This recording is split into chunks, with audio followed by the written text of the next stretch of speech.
बिस्मिल्लाहिर्रहमानिर्रहीम अस्सलाम वालेकुम डियर स्टूडेंट्स।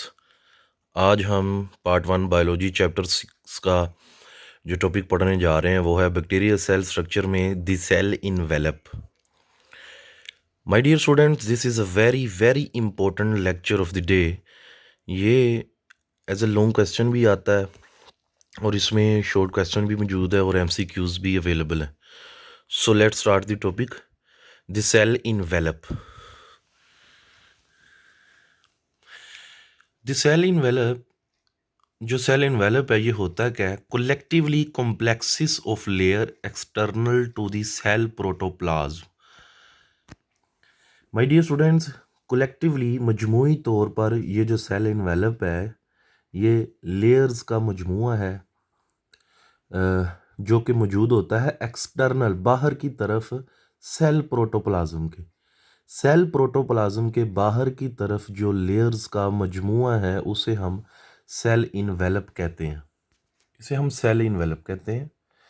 जो सेल इन्वेलप, अब ये सेल प्रोटोप्लाज्म क्या है? माय डियर स्टूडेंट्स, इसे हमने काफ़ी दफ़ा इसे डिस्कस किया है। न्यूक्लियस और साइटोप्लाज्म को मिलाकर हम प्रोटोप्लाज्म कहते हैं। सो इसमें यहाँ पे सेल मेम्ब्रेन को भी इंक्लूड किया गया है। अब सेल प्रोटोप्लाज्म से मुराद अब यहाँ सेल मेम्ब्रेन के बाहर ले सकते हैं। सो सेल मेम्ब्रेन के बाहर जो भी लेयर्स मौजूद होंगी उन सब लेयर्स को मजमूई तौर पर हम सेल इन्वेलप का नाम देंगे। अब ये जो सेल इन्वेलप है इसमें कौन कौन सी लेयर्स हैं कलेक्टिवली जिसे हम सेल इन्वेलप कह रहे हैं? नंबर 1 पे है capsule, slime capsule, and third is cell wall. These are the 3 layers collectively called cell envelope. इसमें सेल मेम्ब्रेन जो है वो इंक्लूड नहीं है। सो वन बाय वन हम इन्हें डिस्कस करते हैं। यहाँ पे फर्स्ट ऑफ ऑल एक शॉर्ट क्वेश्चन मौजूद है, कैप्सूल एंड स्लाइम कैप्सूल। ये शॉर्ट क्वेश्चन अक्सर पूछे जाते हैं। कैप्सूल क्या है? Capsule is tightly bound to cell. ये सेल से बहुत ही मजबूती से ये जुड़ा होता है बाहर की तरफ और ये बना होता है रिपीटिंग यूनिट्स। अब वो रिपीटिंग यूनिट्स किसके हैं जी? पॉलीसेक्राइड के और प्रोटीन के। मतलब कि वही यूनिट्स पॉलीसेक्राइड और प्रोटीन आपस में बार बार मिलकर, यानी कि रिपीटिंग यूनिट्स बार बार मिलकर कैप्सूल का स्ट्रक्चर बनाते हैं। And this is the tightly bound to cell. ये सेल से मजबूती से जुड़ा हुआ है। It has a thicker gummy nature. ये बहुत ही थिक होता है, मोटा होता है और गमी, चिपकने वाली इसकी नेचर है। इसका फ़ायदा बैक्टीरिया को ये होता है कि स्टिकी करैक्टर बैक्टीरिया में डेवलप होता है। स्टिकी मीन चिपकने वाली खसूसियत। और वो चिपकने वाली खसूसियत का फ़ायदा क्या होता है कि जी ये बैक्टीरिया आपस में कॉलोनी बनाकर रहते हैं और वो तमाम बैक्टीरिया आपस में इकट्ठे चिपके होते हैं। इनकैप्सुलेटेड बैक्टीरिया क्या होता है जी? ऐसे बैक्टीरिया जिनके गिर्द कैप्सूल होता है। अब क्योंकि ये हर बैक्टीरिया में ये कैप्सूल नहीं होता, सो इनकैप्सुलेटेड बैक्टीरिया को फ़ायदा ये होता है कैप्सूल का कि वो कॉलोनीज़ बनाकर एक दूसरे के साथ चिपक कर रहते हैं और वो कॉलोनी की अपीयरेंस देते हैं। So that was the capsule. Slime capsule क्या है? This is the loose soluble shield of macromolecule. Macromolecules की ये लूज और सोल्यूबल शील्ड है।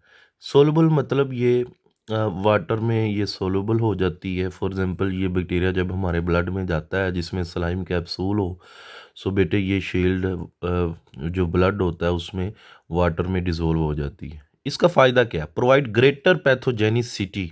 पैथोजेनिसिटी क्या होता है? Ability to cause disease. ये बैक्टीरिया को पैथोजेनिसिटी प्रोवाइड करता है बहुत ज़्यादा। प्रोटेक्ट्स अगेंस्ट फैगोसाइटोसिस, और ये फैगोसाइटोसिस के ख़िलाफ़ भी बचाता है बैक्टीरिया को। फैगोसाइटोसिस होता है निगलना। अब क्योंकि आपको पता है जैसे ही कोई बैक्टीरिया या जर्म हमारी बॉडी में जाता है तो हमारी बॉडी में इम्यून सिस्टम का जो टी लिम्फोसाइट्स हैं वो उसे अटैक करते हैं, फैगोसाइटोसिस करते हैं। लेकिन जिसमें स्लाइम कैप्सूल होता है सो ये फैगोसाइटोसिस नहीं होने देता। सो रेजिस्टेंस शो करता है बैक्टीरिया। लास्ट में सेल वॉल है। जो सेल वॉल की अगर बात करें तो बेटे जी सेल वॉल जो है this is beneath the extra cellular substances. ये कैप्सूल एंड स्लाइम कैप्सूल से नीचे होती है और एक्सटर्नल बाहर की तरफ होती है साइटोप्लाज्मिक मेम्ब्रेन के, यानी कि प्लाज्मा मेम्ब्रेन के बाहर है, लेकिन जो एक्स्ट्रा सेलुलर सब्सटेंसेस हैं यानी कि कैप्सूल, स्लाइम कैप्सूल, ये उससे नीचे मौजूद होती है और प्लाज्मा मेम्ब्रेन के बाहर की तरफ। Cell wall is a rigid structure, ये बहुत ही सख्त और हार्ड स्ट्रक्चर होती है। ये सेल की, बैक्टीरिया के सेल को ये शेप प्रोवाइड करती है। इसका फ़ायदा क्या है? Protect the cell from osmotic lysis, ये सेल को ओस्मोटिक लाइसिस से बचाती है। यानी कि जैसे अक्सर आपने देखा हो कि जो हमारा ट्यूब होती है टायर की, तो अगर हम उसे हद से ज़्यादा उसमें हवा भर दें तो वो ट्यूब फट सकती है। तो जैसे ही अगर उस ट्यूब को टायर में रखते हैं तो वो जब हम उसमें हवा देते हैं तो वो फटती नहीं है। सो सेल वाल कुछ इस तरह की फंक्शन देती है कि प्रोटेक्ट फ्रॉम ओस्मोटिक लाइसिस, पानी एक हद से अगर बढ़ गया है तो वो सेल को फटने नहीं देगी। So that was the feature of the cell wall. अब एक कुछ बैक्टीरिया ऐसे भी हैं जिसमें सेल वॉल नहीं होती, and it is the very important MCQs. Cell wall is absent in mycoplasmas. Mycoplasma एक ऐसा बैक्टीरिया है, ये नन्हा सा बैक्टीरिया जिसमें सेल वॉल नहीं होती। This is a very important MCQs. अब हमने एक टॉपिक थोड़ा सा डिस्कस करना है, ग्राम स्टेनिंग। ग्राम स्टेनिंग क्या होता है कि जी ये रंगना, किसी चीज़ को कलर देना, ये एक साइंटिस्ट के नेम पर है। क्रिस्टियन ग्राम ने इसे डेवलप किया था, इस टेक्निक को। इस टेक्निक ग्राम स्टेनिंग की बुनियाद पर बैक्टीरिया को हम दो ग्रुप्स में डिवाइड करते हैं। एक बैक्टीरिया वो होता है जिसे हम कहते हैं ग्राम पॉजिटिव बैक्टीरिया, और एक बैक्टीरिया वो होता है जिसे हम कहते हैं gram negative bacteria. So my dear students, gram positive और ग्राम नेगेटिव में डिफरेंस भी 2 नंबर का शॉर्ट आ सकता है और एमसीक्यूज भी आ सकता है। ग्राम पॉजिटिव बैक्टीरिया ऐसे बैक्टीरिया हैं जिन्हें हम पर्पल कलर से स्टेन करते हैं, कलर करते हैं, और ग्राम नेगेटिव को हम स्टेन करते हैं पिंक कलर से, याद रख लें। ग्राम पॉजिटिव बैक्टीरिया ये रिटेन करते हैं प्राइमरी डाई को due to formation of crystal violet iodide complex. अच्छा जी, यहाँ पे एक चीज़ याद रखने वाली है, ग्राम पॉजिटिव बैक्टीरिया जो है ना, ये पसंद करते हैं प्राइमरी डाई। डाई होता है कलर को अपने अंदर रिटेन करना। किस कलर को? क्रिस्टल वायलेट को, याद रख लें। जो डाई, जो कलर यहाँ इस्तेमाल किया जाता है उसे हम कहते हैं क्रिस्टल वायलेट, और वो पर्पल कलर का होता है। So gram positive bacteria purple colour को रिटेन करना पसंद करते हैं, और वो अपने ऊपर कलर को चढ़ा भी लेते हैं। सो पर्पल कलर के हमें नज़र आते हैं माइक्रोस्कोप के नीचे due to the formation of crystal violet iodide complex. On the other hand gram negative bacteria जो है ये रिटेन करते हैं सेकेंडरी डाई को, और वो उसका नाम है सैफ्रानिन, जो पिंक कलर की होती है और ग्राम नेगेटिव बैक्टीरिया को पिंक कलर की अपीयरेंस देती है under the light microscope. Diagram की तरफ देखते हैं, कुछ यहाँ पे इंपॉर्टेंट पॉइंट्स हैं। For example this is a gram positive and this is gram negative. Layers की बात करें, अच्छा ये जो आपको सबसे पहले मैं बता दूं, ये जो सेंटर में आपको एक ब्लैक कलर की लेयर नज़र आ रही है, ये दिस वन, ये जो ब्लैक ब्लू से ऊपर ये जो ब्लैक है ये सेल मेम्ब्रेन है, सेल मेम्ब्रेन के बाहर ये सेल वाल है। अब ये जो सेल वाल में जो आपको ब्लू कलर की लेयर नज़र आ रही है, दिस इज दी पेप्टाइडोग्लाइकेन, क्योंकि बैक्टीरिया की सेल वाल जो है वो पेप्टाइडोग्लाइकेन से बनी होती है। और यहाँ ग्राम पॉजिटिव बैक्टीरिया में ये 50% ड्राई वेट है टोटल सेल वॉल का, और पेप्टाइडोग्लाइकन बहुत थिक होती है in the gram positive bacteria. You can see, आपको नज़र आ रहा है कि सेल मेम्ब्रेन के बाहर ये ब्लू कलर जो है ये ग्राम पॉजिटिव है, और यहाँ पे कुछ एसिड्स वगैरह भी रेड कलर में, ये जो आपको एसिड्स नज़र आ रहे हैं। ऑन दी अदर हैंड अगर हम इधर देखें तो यहाँ पे आपको नज़र आएगा this one is the cell membrane. Cell membrane कौन सी है? ये वाली सेल मेम्ब्रेन है, और इसके बाहर 2 लेयर्स नज़र आ रही हैं, एक पेप्टाइडोग्लाइकन ब्लू कलर में और दूसरी एक लेयर है जो प्रोटीन की लेयर है। अब हम इसे देखते हैं, कुछ डिफरेंसेस हैं ग्राम पॉजिटिव और ग्राम नेगेटिव बैक्टीरिया में। लेयर्स, ग्राम पॉजिटिव में 1 लेयर होती है, ग्राम नेगेटिव में 2 लेयर्स होती हैं, एक ब्लू और एक रेड। आउटर मेम्ब्रेन, अच्छा यहाँ पे एक बात है जी,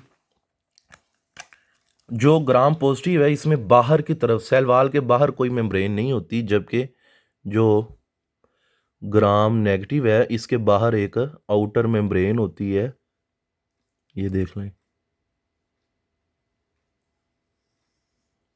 बाहर की तरफ एक आउटर मेम्ब्रेन होती है।